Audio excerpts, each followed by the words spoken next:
Good afternoon and welcome to the CPCI 5th edition Design Manual Chapter 4 webinar presentation. My name is Ariane Sabourin. I am the Marketing Manager for CPCI. I would like to thank everyone for joining us for today's webinar session. Today's presenter is Medhat Ghabrial, who is presenting on behalf of Ken Kapusniak from HGH Limited and the editor of Chapter 4. Today's webinar presentation will focus on the major changes and additions to Chapter 4, Design of Connections. Before we start the presentation, CPCI would like to acknowledge the support of our sponsors of the Design Manual webinar series.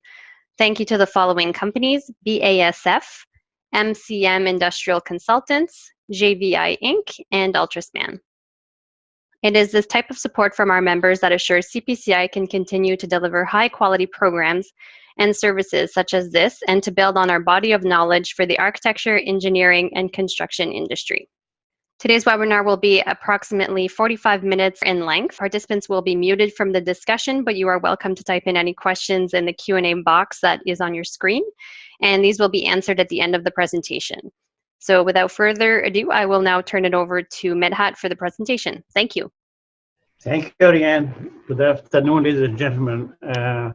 We'll try to make this as fast as possible, but it's not going to take less than 40-45 minutes, as Ariane said. As usual, we start the webinar with the famous points of how beautiful Precast is. Trying to say the good things about Precast, make people attracted to it.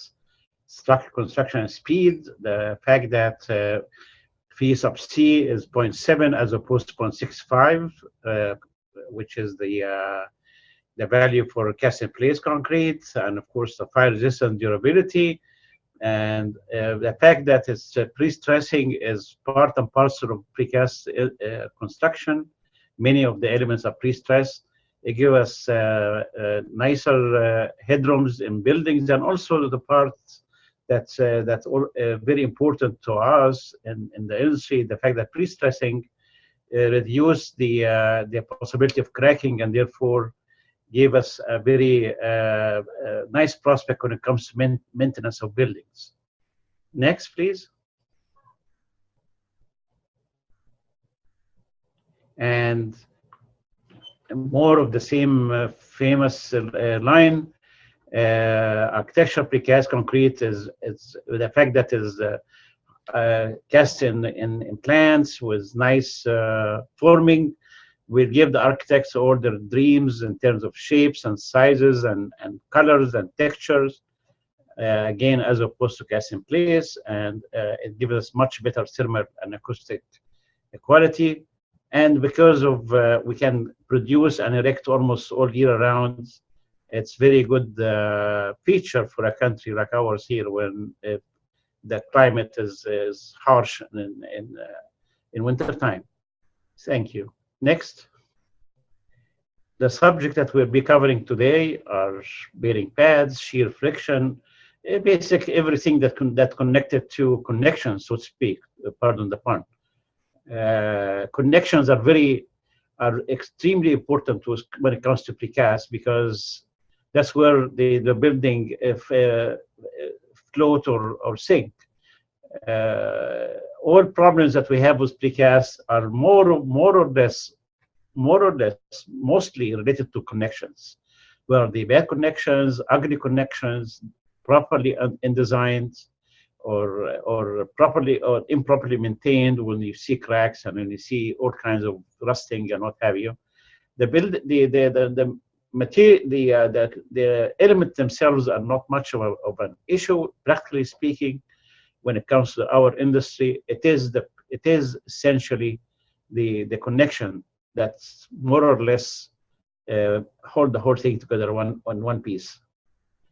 To start with, this is an introduction to the whole topic. We covered this before in the first slide, that the fact that according to 813.3 we can use phi c equal to 0.7 in all the calculations here.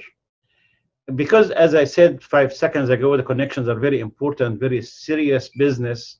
It is prudent enhance or multiply the reaction values that we are trying to transfer from element to element by a certain safety factor over and above what we have in the codes. That safety factor is up to the engineer to decide whether sometimes it's 1.1, 1.2, 1.3, even more.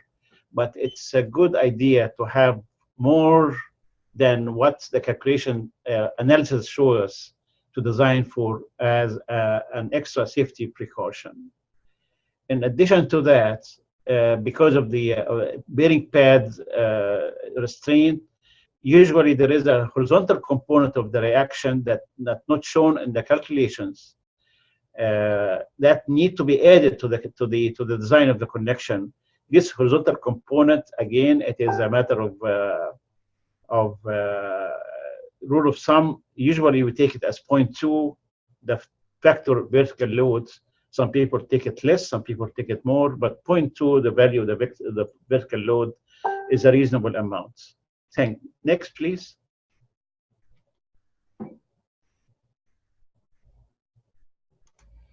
The first item we will cover today is bearing pads, which is essentially how we can have one item sitting on top of other items, which we see it everywhere. There's 3 or 4 types of bearing pads available in the market. The what you call neoprene pad, which is the run-of-the-mill pads. We use it everywhere, cheapest and at the same time least strength available. And if you want to add a little bit more finesse to the pad, you can use the laminated fabric fiber or randomly oriented fiber. And these two are now more or less what we use everywhere, number 3 and 4.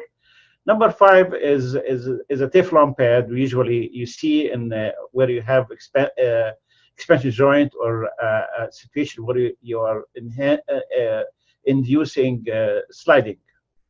And number 6 and 7 are the stuff that we use for very, very continuous and cheap bearing, like what you see in hollow core bearing on beams or on slabs.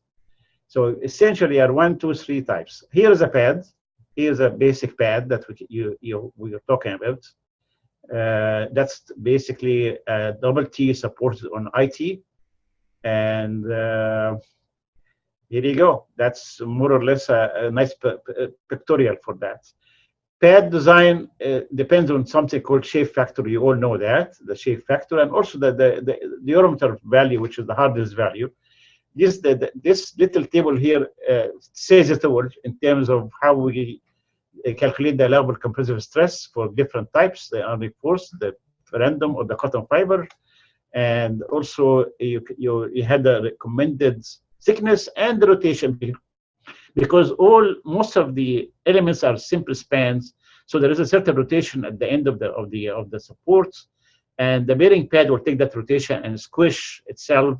Most of the time, the bearing pad, I've seen it millions of times, collapses under rotation and it gets squished real badly. So essentially, that's the part that we need to avoid by finding the way to find a thickness that will be enough to preclude the possibility of squishing. And that's where the recommended maximum rotation is here in this table 4. Thank you. Next. Here's another picture of how pads are to transfer shear from element to element. And this guy here is happy because he's seeing something he hasn't seen before, but that's beside the point. Next.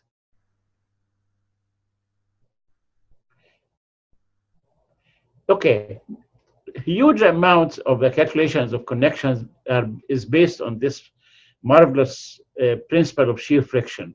It says that if most likely, probably all of you guys are aware of that. If two sides of concrete, the concrete cracks, the two portion of the crack will slide against each other and create friction. And therefore, if you have reinforcement crossing that crack, that reinforcement will exhibit some strain, and that strain will be transferred into or be telegraphed into a force in the direction of the reinforcements, and therefore, if you have rebars crossing the crack, those rebars can transfer the shear from the bottom part or the one part of the crack to the other part of the crack, and essentially. One factor that control that or govern that is the friction factor between the two sides of the crack, whether they are hard against concrete placed against hardened concrete, or there is already a concrete placed monolisically, or concrete placed against hardened concrete on one side and the other side is roughened or not roughened, etc. So the mu value is very important when you calculate the capacity of shear friction reinforcements crossing one side of the crack to the other, and that essential formula here is the one that we always use as part and parcel of the principle of shear crack. The principle of shear cracks used all the time to calculate the capacity of corbels and Dapped End Beams and ledges and what have you, been that traditional method of calculating reinforcement for these connections for years until recently. Of course, we'll show you why. Next.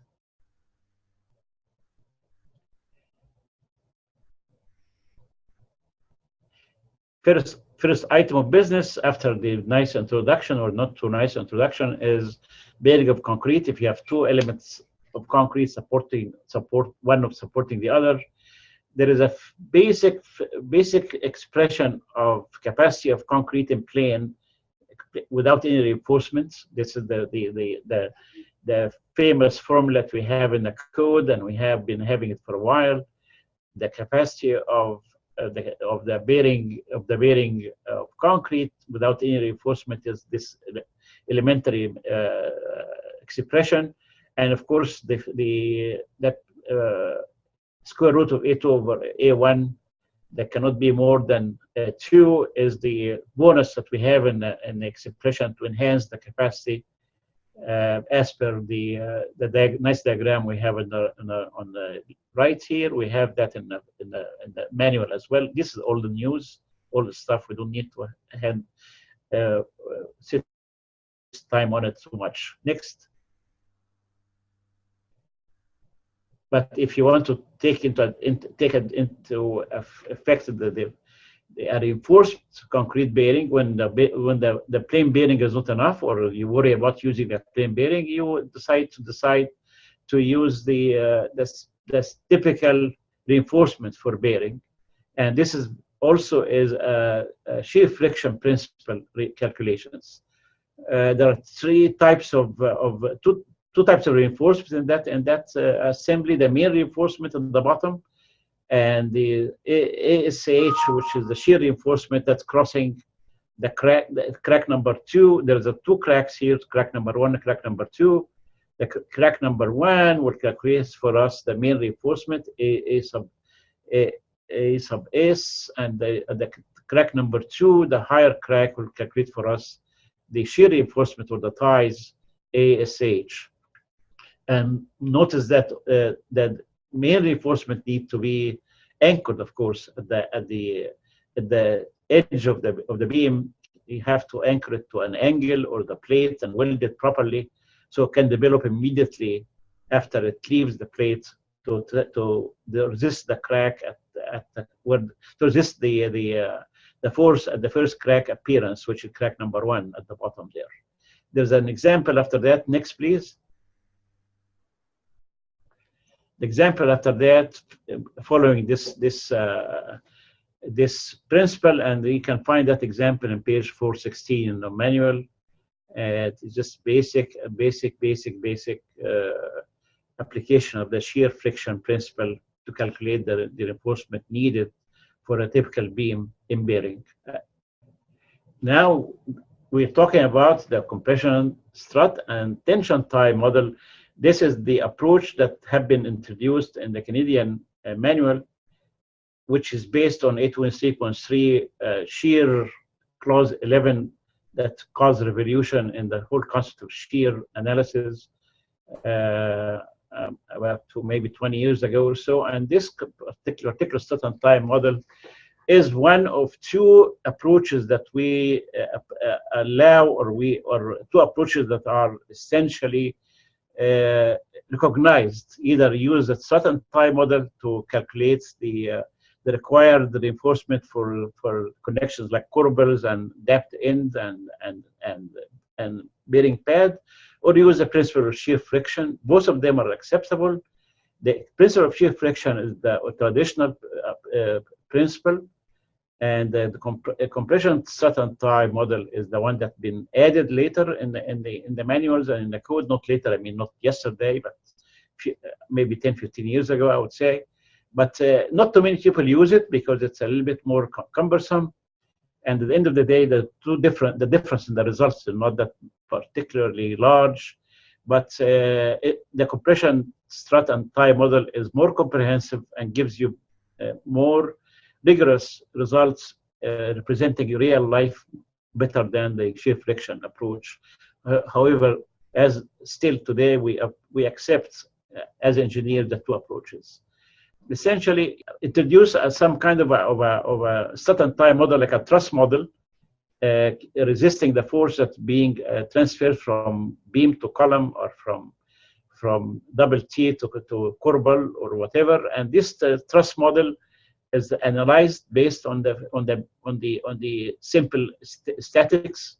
And once it's analyzed, those forces in a truss model will be transferred into reinforcements, assuming that the model is actually a reflection of a reinforced model, not exactly a truss, in such a way that you will end up with bars and ties and what have you. This is a good example that we have for Corbel based on the strut and tie model.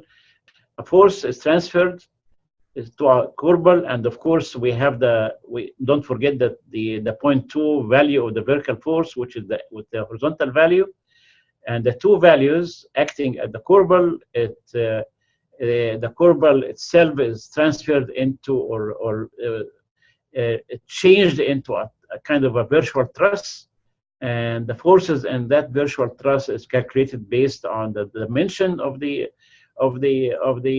corbel and the dimension of the column itself. And of course, the force that we are analyzing is the resultant of the two forces, the vertical and the horizontal, acting on that virtual truss. And once we calculate that, I want to add that the only point that we need some calculation to start with here to complete the model is the point D of that model. That point D can be calculated. The location of that point D can be calculated easily using the simple statics by taking the first moment of the forces along point A and the maximum strength of the concrete, so in compression at point D. That will give you the value for D, which the value of location of D, which we found that would be, if you follow the calculation, would be 166 millimeter, for example, half of it, which is the location of the force, 166/2. Once you get to this point, then you calculate the forces in the compression and tension, and also in the tension portion between point C and point B. Once you get that, you calculate the reinforcement, which is tension tie for BC, which we happen in this case to need 425 M bars, and the ties on the top, according to the rule of thumb, has to be half of that. And then also there are ties at the bottom there, which is the fact that these ties will be resisting the force between A and D. And once we get all that in place, you are done. If you do it by the shear friction, you'll end up with a little bit less reinforcement. However, both, as I said, both approaches are acceptable at the long run. This is a nice picture of some corbels. Everywhere you can see corbels. Some corbels are squares, some corbels are flat, some corbels are slanted, depending on the mood of the engineer or the mood of the architect, actually. but Corbels are one of a kind feature of precast engineering, of precast construction. Same thing can we say about the Dapped End Beams. Two approaches, the shear friction approach and the strut and tie approach, where again we're talking here about the strut and tie. First, we need to calculate the required bearing lengths of the Dapped end to make it work as a starter. And once we calculate that and we find that this is satisfied, then we go to the same famous virtual truss. That's a virtual truss of example that we'll find in page 425-28. This truss is a little bit more complicated than the one we developed for Corbels, but it's the same principle. A virtual members of a virtual truss, tension compression, and once you arrive at the forces and the location of the nodes, then we generate from that the required reinforcements that needed in each and every member, and that will be the end result. Looking more or less like the one we end up with when we use the shear friction approach. This is the zones, tension and compression, uniform field and fan-shaped zone for compression. And once we arrive at all that and we calculate the reinforcements for each and every one, we need to make sure that the reinforcement lengths that we use are all developed. We need to make sure that we calculate the development lengths of all these parts and add a little bit more to be on a safe side. So AS and AH have to be extended far enough inside the beam to cover the development lengths after the first crack that we anticipate. And again, all these bars have to be tied and anchored in plates and in some mechanism at the beginning of the Dapped end location, so we can make sure that these bars are active and fully developed right at the beginning of the Dapped ends. And this is very important, extremely important. Next, please. This is the continuation of the same example that we have in the manual, and this is a picture of a Dapped end of a double T in real life. And I hope the designer there did the right analysis, because in my experience in life, I have seen about 1 million Dapped end cracks and of double T's, but that's history. I hope we can find a way to eliminate that in the future, 100%. Same again. It's the same example again. If you need to know all these details, you need to go to the manual, and it's the same principle. Notice that we always use the principle for the code that we calculate the strains in the concrete at the crack section plane. Okay, that's a jungle of connections. Corbels, double T's. Sorry, not double T's here. Corbels beam, stadia beam. And I don't think there are any depth in here, but that's another way of seeing how precast members are acting and put together in one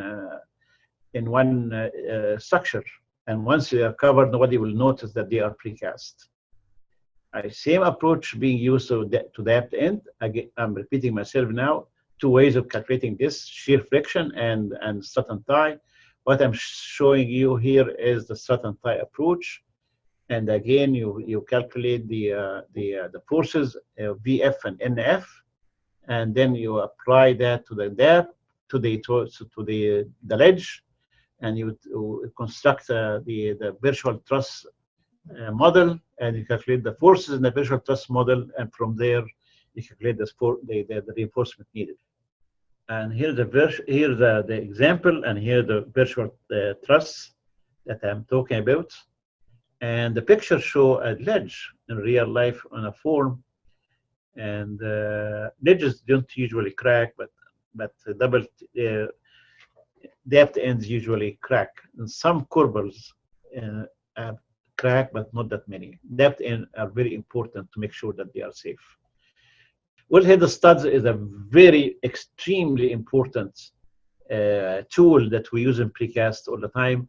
Essentially, a group of studs casting the concrete to make sure to transfer shear and tension from one element to the next by welding the two sides together and making sure that the welded group is not going to crack or going to actually just being dislodged. And tension, what we call Annex D in the codes, describing 4 cases of failure. Steel might break, the steel stud itself might break, the concrete will breakout resistance, which is actually more important than the other 3 or 4. Essentially, the concrete portion, that's where the studs are lodged, will break out as a wedge and fail. And this is what we usually see all the time as the governing condition. Or the stud will pull out by itself, something that doesn't happen much. Or if it's on one side of an edge of concrete, it will crack as well and leave the concrete on one side. That is part and parcel actually of number 2, which is the breakout resistance. So if you go through one by one, this one is the steel resistance, and this here is the concrete breakouts formula. And the breakout happens as I said, as a wedge. If it's one stud, which doesn't happen much, or group of studs, it will crack as a big wedge and get removed from the face of the concrete. And these from Lee here are the standard from Lee for the tension of headed studs.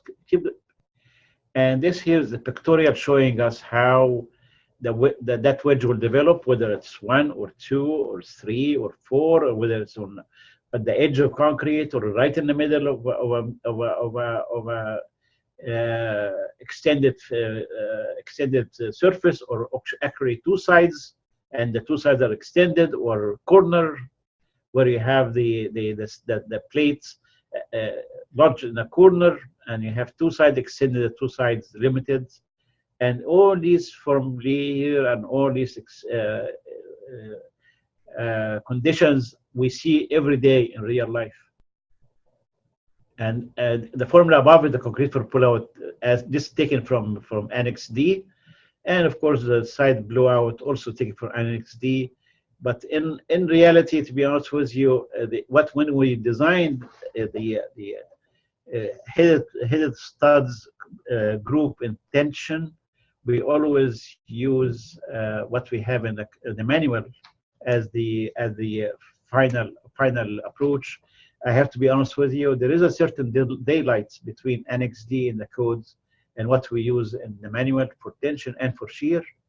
These tables here have been developed long time ago and changed a little bit, like have been developed recently and enhanced recently. For every and each case, we see whether the studs are right in the middle of a huge surface, or on one side, or 2 sides, or 4 sides. And we calculate the tensile strengths based on a certain F prime C, which is 35 megapascal. If we're using different megapascal, different F prime C, you need to adjust these numbers. And essentially, you use HEF, which is the depth of the stud, and S1, S2, which is shown here in the little table.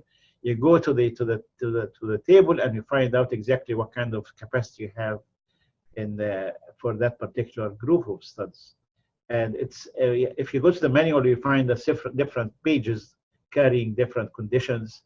And at the end of the day, that's all that you need to know, believe it or not, when it comes to calculating capacity of headed studs in tension, group of headed studs in tension.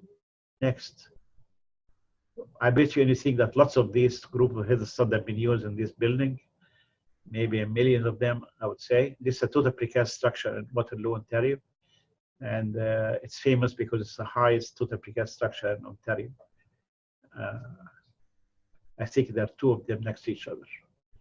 If the group of headed studs are in shear, you have 3 types of three conditions that we need to look at. Sometimes the shear, the head stud is close to the bottom of the surface of the elements. So if you look at that BED and SED, these two dimensions are very important. If SED is much larger than BED or three times as much as BED, then we call this a front edge. So the force is acting downwards in the direction of the edge at the bottom there, and therefore it will be treated differently than other cases. The formula V sub R that we see in front of you here is the general formula for all cases, and the factor CX3, CH3, CV are factors describing whether the building whether the surface is cracked or not, whether there is the depth of the element is enough or not, etc. But at the end of the day, once you calculate that, this will be your standard or theoretical capacity. Once you get the capacity, then you adjust it and you calculate it in a different way to represent whether what you're discussing here is front edge, as an example of a front edge that you see in page 44, 41, 43. And this is how it is.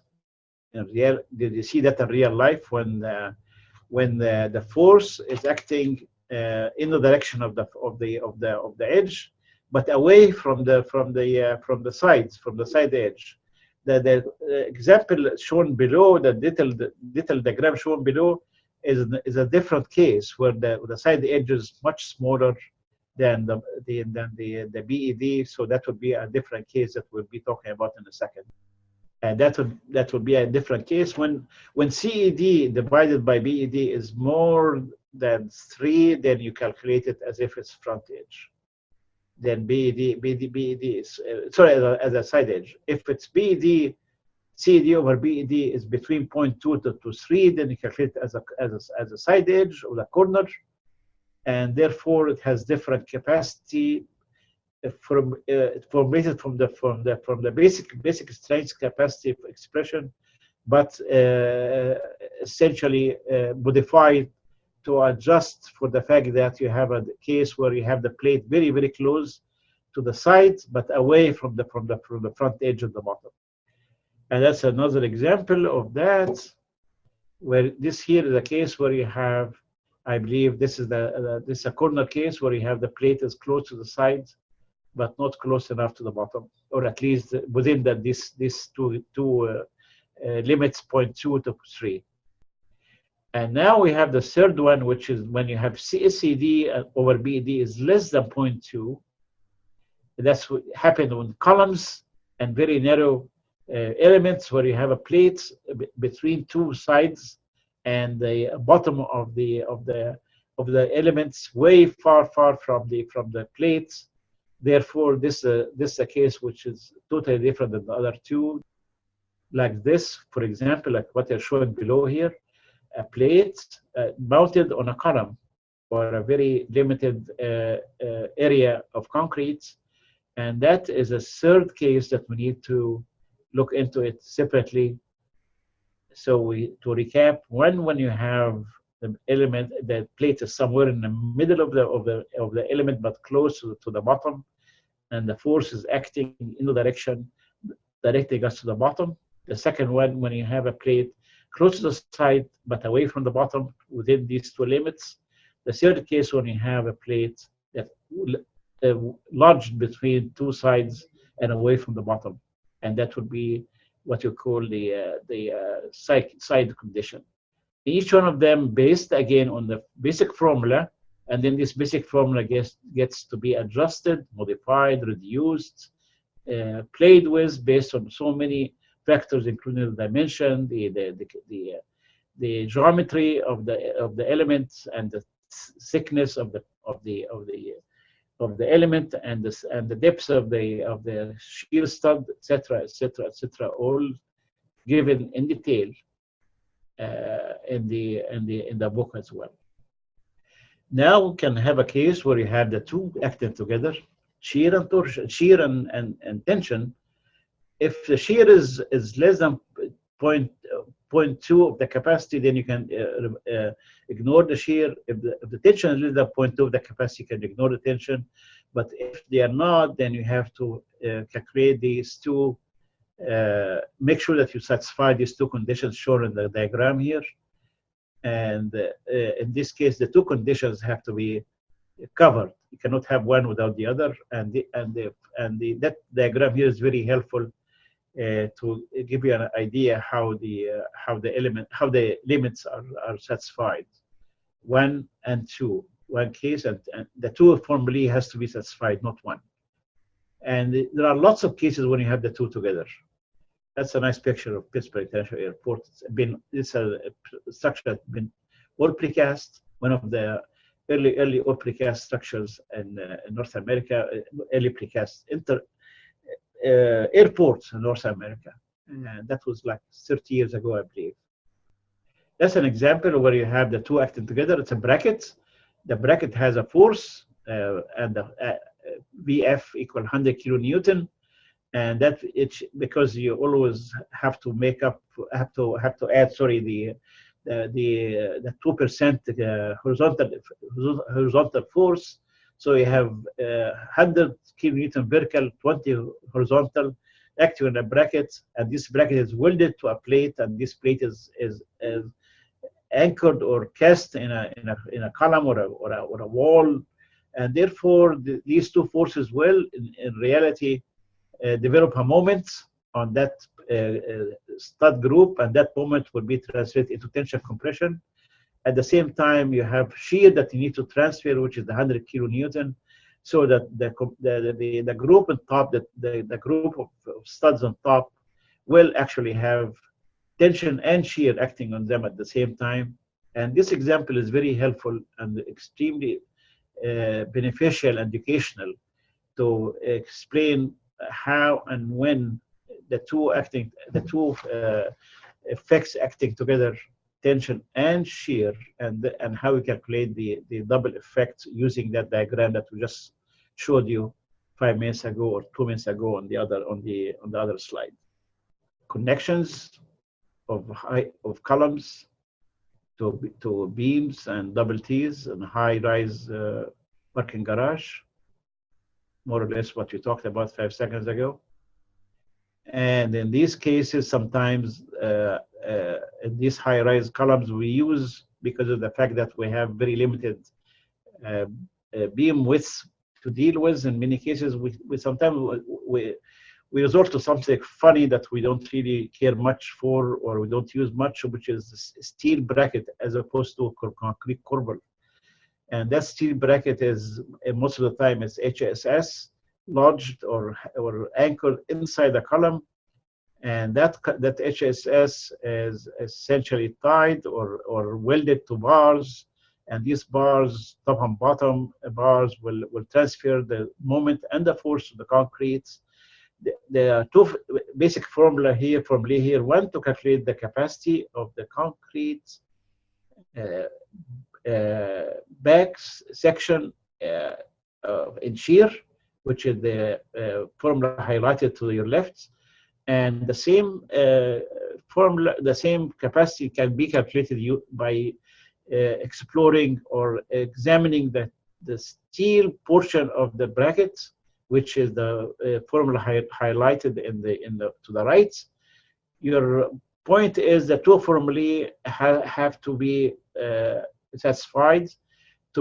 Each one of them have to be more than V sub F.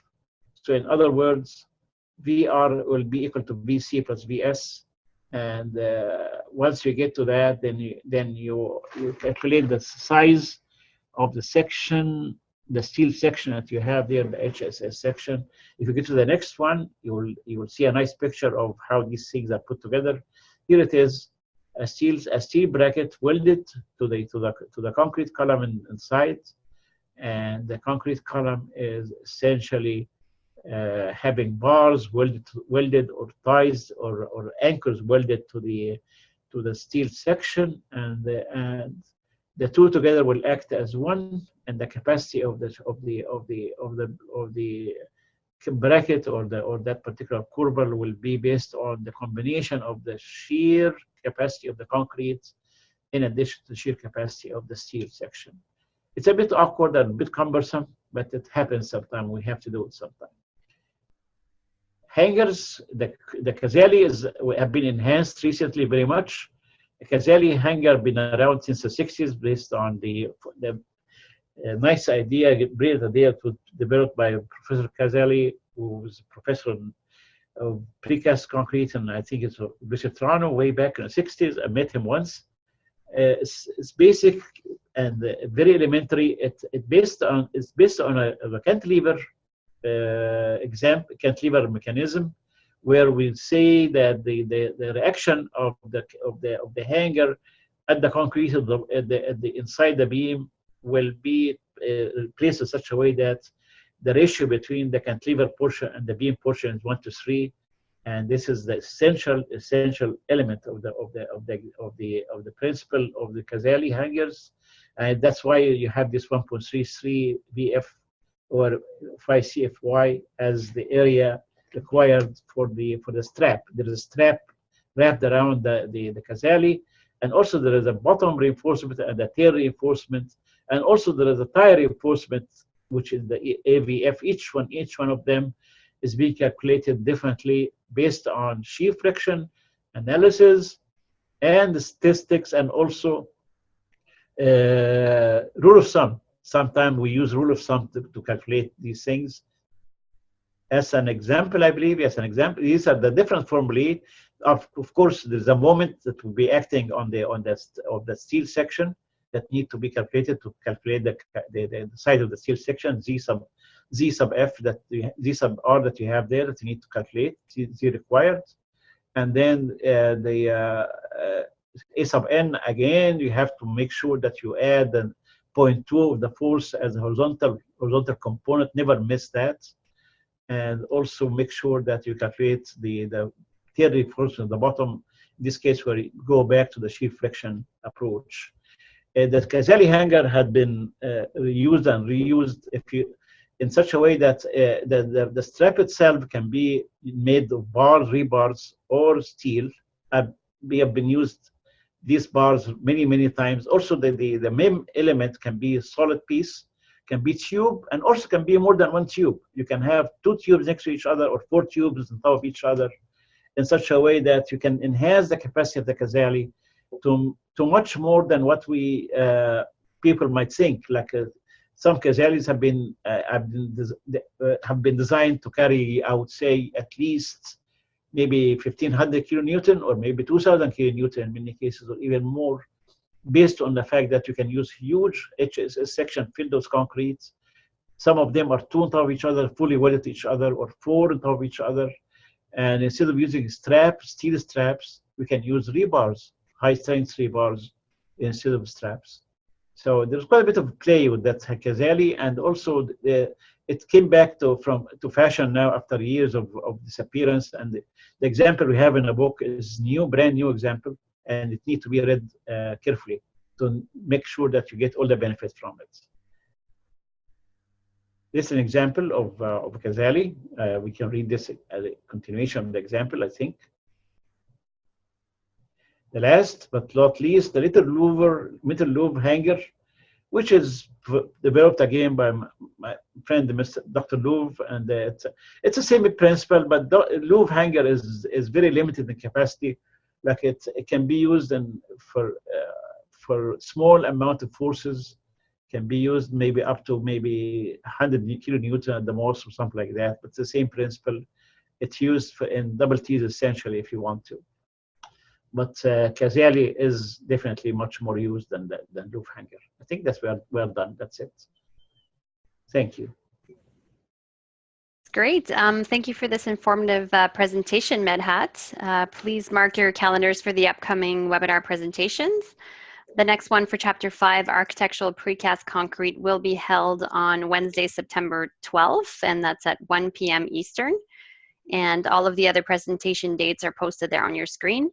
You can register for these webinars online at cpci.ca under the resource section, and then there's a page called Design Manual. I would like to thank our Design Manual webinar series sponsors once again for their support of the Design Manual webinar series: BASF, MCM Industrial Consultants, JVI Inc., and Ultraspan. So at this time, I'd like to open it up for questions. If you have any questions for our presenter, please type them in the Q&A section on your screen, and then I will turn it over to Medhat again. In example of item 4 for a corporate design, there is a note. Okay. In the example of item 4 for the corporate design, there is a note at the bottom figure saying no anchor check is required. Would you please explain the reason for this check? Because the connection, the point itself have been developed by the analysis, and we agree that this is the point where the statics is satisfied at this point, and therefore there is no point of calculating it again and making sure that it is anchored. So the anchor is already in more or less covered by the analysis that we started with. Thank you. Is there any reason to use the strut and tie? Can you use a strut and tie method over the traditional shear friction approach when designing Corbels and Dapped End Beams? No, not really, other than unless you want to make sure that you are 100% and very accurate and very rigorous. But again, the two approaches are acceptable. And as far as I know, as of today, or even I'm not sure about whether that will happen in the future, that the shear friction will be banned. But as of today, the two approaches are equally acceptable. So because the shear friction method is faster and people are more familiar with, I don't see any reason why we should not use it as opposed to the strut and tie. Thank you. Can you use other steel shapes and multi-cell elements when using cazaly hanger? Yes, I just mentioned that in the presentation. We can use multi-cell for sure. Steel shapes, you can. I would use only either HSS. I'm not going to use any other section like W sections, obviously, but you can use HSS filled with concrete, and you can use 1, 2, or 4 cells fully welded to each other. And in this case, you can enhance the capacity hugely. Of course, you have to satisfy all the other factors, and you have to provide all the other reinforcement needed in the model as given in the examples. Thank you. Thank you again for joining us, and thank you, of course, to our presenter, Medhat. We hope that you enjoyed the webinar presentation today. I also wanted to mention the video of this webinar will be posted on CPCI's website in the next week or so under that same page that I mentioned earlier, under resources and the design manual page. So if you have any additional questions for CPCI, you can contact us at info@cpci.ca. And thank you and have a wonderful afternoon.